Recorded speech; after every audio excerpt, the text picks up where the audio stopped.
Did you know that you can stream the best of HBO shows and more with the new Astro? Better than before, no rain interruptions, no repeats, just stream anytime and on demand via the Astro Ultrabox. And it starts from only RM $59.90 a month, and you can find out more information at astro.com.my. You're listening to the Goggler Podcast, Bahir and Uma with you, and today we are going to be reviewing the long-awaited, potentially final movie by Hayao Miyazaki. It's called The Boy and the Heron. It's finally made it to Malaysian shores, which is a rarity, mind you. It's not often that we get the high-end anime coming to our shores, and so this is quite exciting. And I say potentially final because I think this might be the third or fourth time that Miyazaki has announced his retirement with a movie. Right. Obviously, he's in his 80s, and these things often take him like 10 years to make. So it could potentially be his final one, even though there are rumors that he's already researching and working on another film. But The Boy and the Heron, in our cinemas. You went to watch it, Bahir. This is only your second ever Miyazaki movie. Yes. And I think maybe the third or fourth time that you've ever attempted to watch anime. Probably. I'm not shy to recommend these to you because obviously they're not the kind of anime that you dislike with the bulging eyes and the big hit, small hit, big hit, small hit. Yes. Type of thing, which you find cute and annoying. Incredibly cute and annoying. Castle Cagliostro you enjoyed. You saw it on the big screen. You saw it in cinemas. Before I get into my thoughts, Boy and the Heron, what did you think as someone who does not watch anime? I mean, right off the bat, I'm going to start swearing immediately. Fucking beautiful. Hand-drawn, motherfucker. Fuck, there's a fire sequence happens in the beginning? Good Christ, it was beautiful. Dude, it's the kind of thing I think Disney wishes they could do. But it's the kind of thing Disney used to do. You're right. Think about early Fantasia. Think about the Three Caballeros. Yes. The music stuff, right? There's a real sort of dreamy fantasy sequence that only pencil and paper can do. And good God, this was beautiful. That fire sequence, our lead hero keeps coming back to it. It comes back to him in dreams. And just the way they drew that fire, I will be amazed.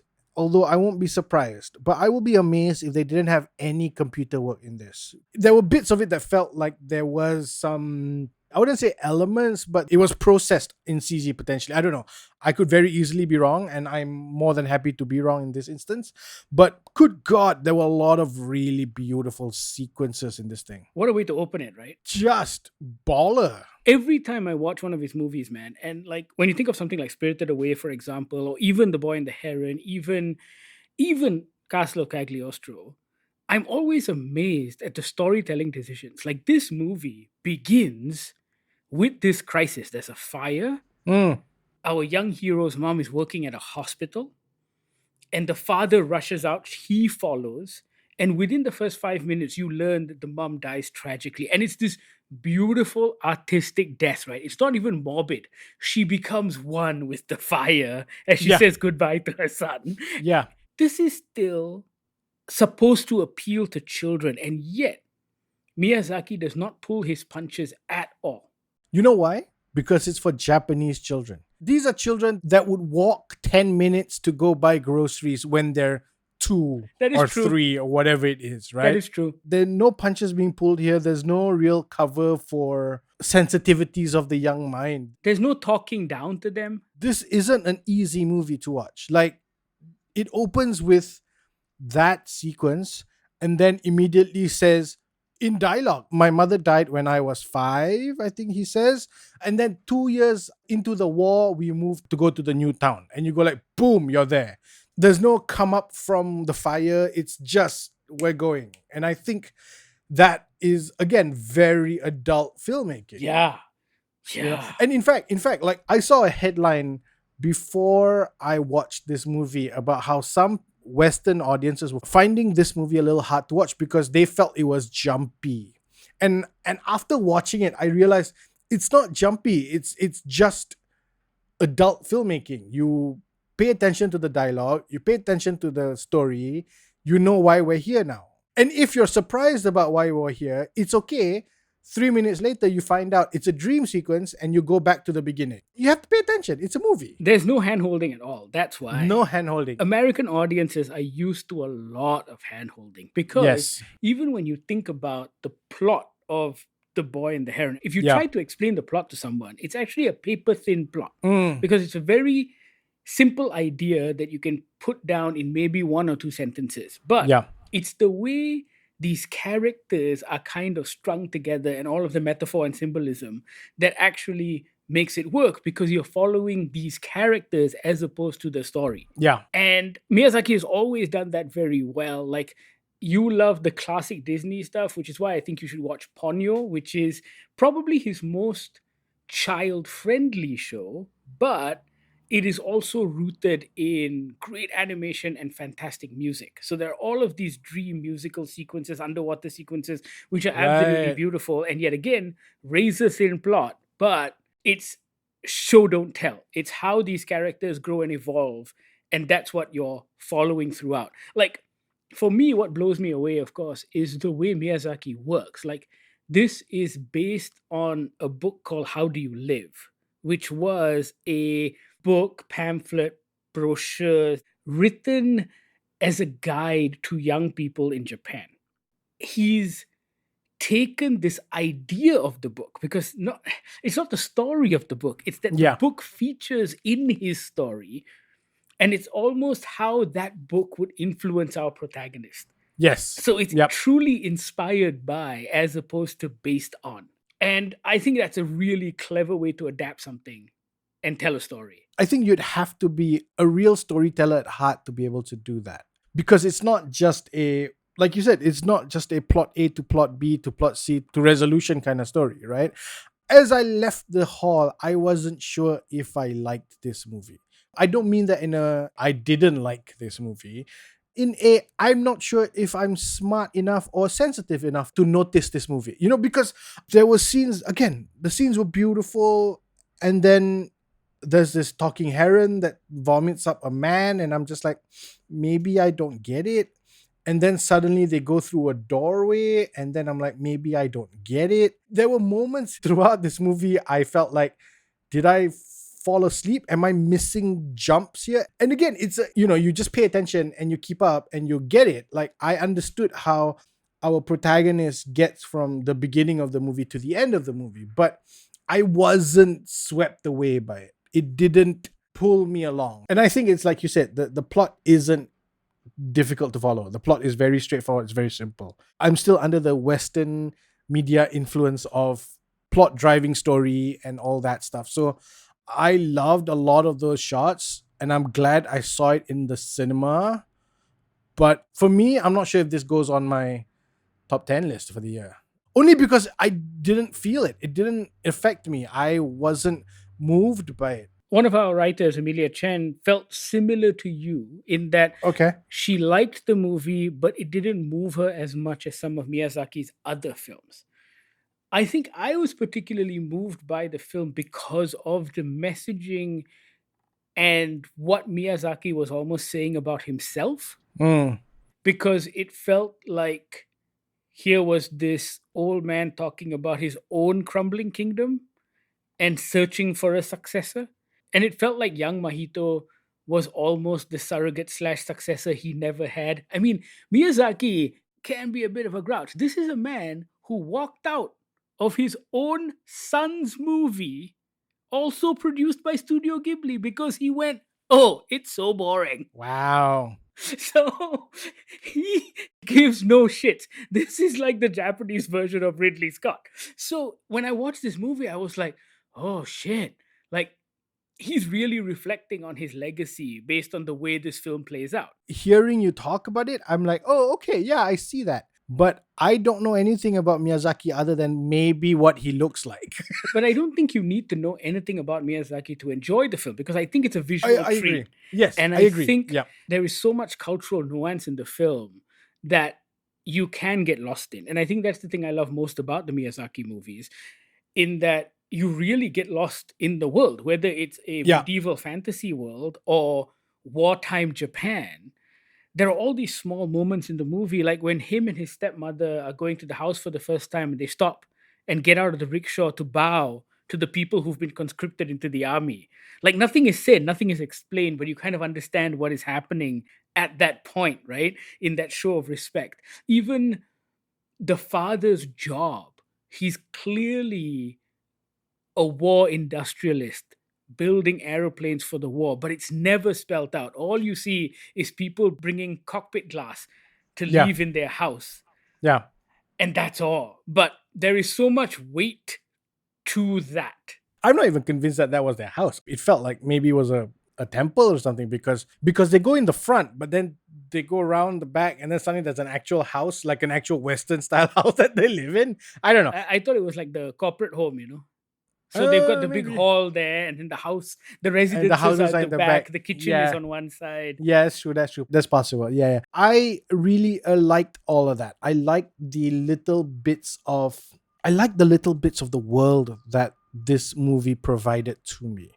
There was another moment, small moment, absolutely means nothing, but when Mahito's stepmother first walks into that hallway that we were just describing, she takes off her slippers, claps it for sand, and then tells the son, you know, take yours as well, right? Bring your shoes with you. And that was just like, it's a real sweet little moment of nothing, but of something. It just feels like character. It just feels like a real world. And when you watch his movies, you will notice all of that. The way the children behave in his movies as well is so well observed. Mm.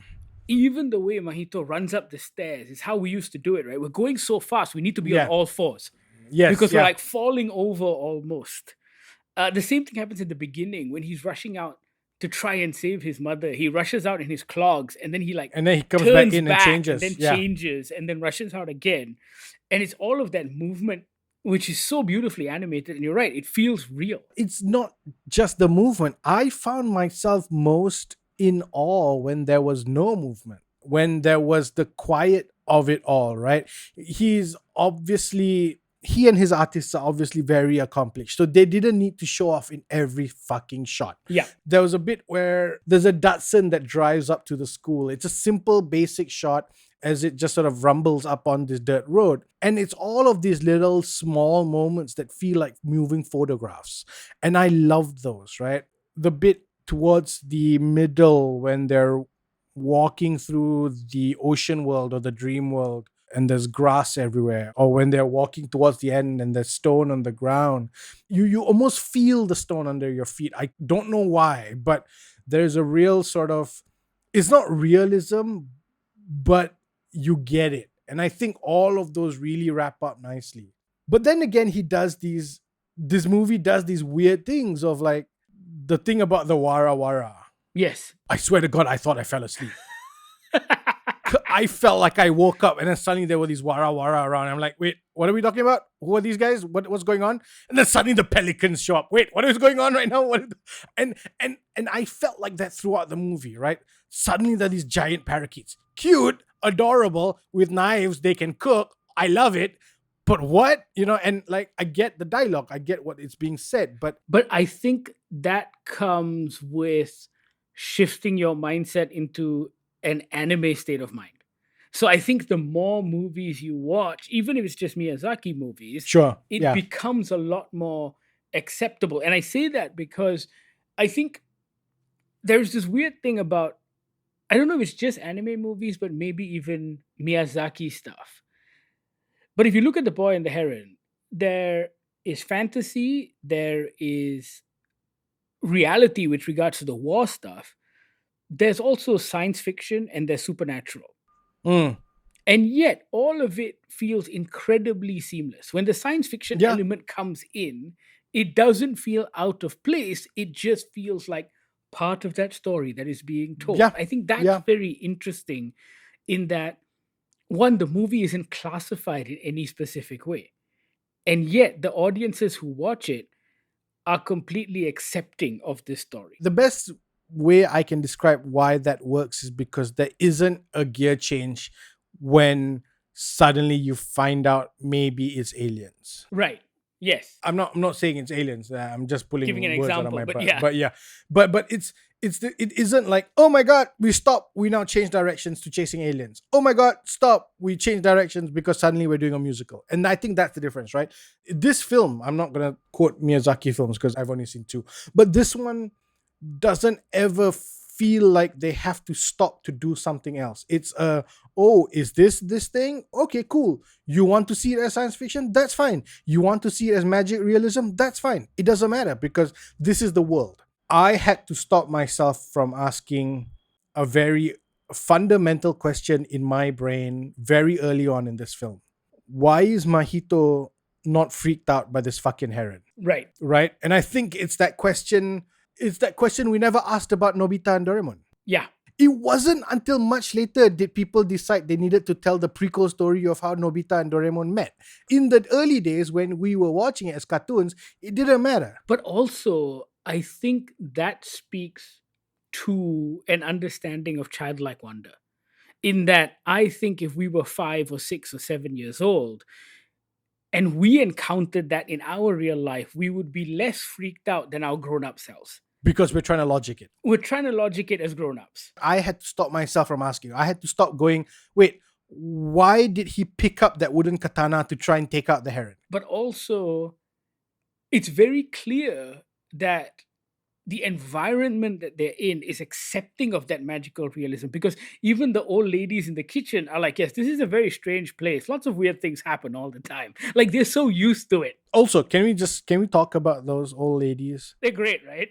This comes from my Western background, my Western media background. But as soon as I saw those women, I'm like, oh, they're the villains. They're the villains. Because, in Disney, old croons with moles on their noses are bad people. Always the bad guys, yes. Yeah, so I was like, these are the villains. They are doing it all. No, man, they just want to make you a corned beef sandwich. Come on. They're just really excited for sugar. Correct. Yeah. A big shout out to Joe Hisaishi's score. I thought the music was absolutely fantastic. Like, it was there when it needed to be, and then it wasn't when it didn't need to be. There were sequences in this film where they just went completely silent. Yeah. For just reasons. There's a confrontation that Mahito has with some classmates, and you don't hear dialogue. You don't really hear music. It just sort of plays out. It's like you're on the other side of the field watching this happen, and you can't affect it. You can't help. You can't get involved, but it's just happening right there in sight. There were a couple of moments like that which I found very amusing as a directorial decision, as a storytelling decision. Just looking at Miyazaki's track record, I think it's very clear that he is possibly one of the greatest animators ever. Because when you think about his scope of work, he hasn't made a bad movie, but not just that, he still does almost everything in his films. Like, he directs, he writes, he still hand draws a lot of stuff. Sure, he has a big team that does as well, but he is involved in every step of the process, which is why these damn movies take so long to make. This is the opposite of the George R.R. Martin thing. The reason these take so long is because he's very involved. He's a perfectionist. He's doing everything. Whereas George R.R. Martin just feels like he's waiting for inspiration to strike constantly. The Boy and the Heron is now showing in Malaysian cinemas. It's a very rare occasion that this happens, so we urge you to go check it out. I believe it's only showing at TGV cinemas, so you'll have to go there to watch this movie, but highly, highly recommended. Go check it out. I believe Netflix still has the rights to all of the Miyazaki stuff, so you may be able to watch all of those movies still on Netflix, with the exception of Castle of Cagliostro, because he directed that outside of Studio Ghibli. So I don't think Castle of Cagliostro is available, but all the Studio Ghibli stuff is. And yes, I alternate between pronouncing it Studio Ghibli and Studio Ghibli because I have no idea what is the correct way of saying it. I was going to ask you, actually. That was ironic that you mentioned that. I was actually going to ask you if that was the official pronunciation. I think it's Studio Ghibli. Ghibli, okay. Yes, but I could be wrong. Anyway, watch The Boy and the Heron. Let us know what you think once you've seen it. Goggler MY, all of our social media feeds. You can also reach out on podcast at goggler.my. That's our email address, or WhatsApp us on the Goggler hotline 012-524-5208. 8. If you drop us a line on any one of those channels, we'll send you a link to join our Discord server where you can chat with us in real time. Thank you so much for listening. This is the Goggler Podcast.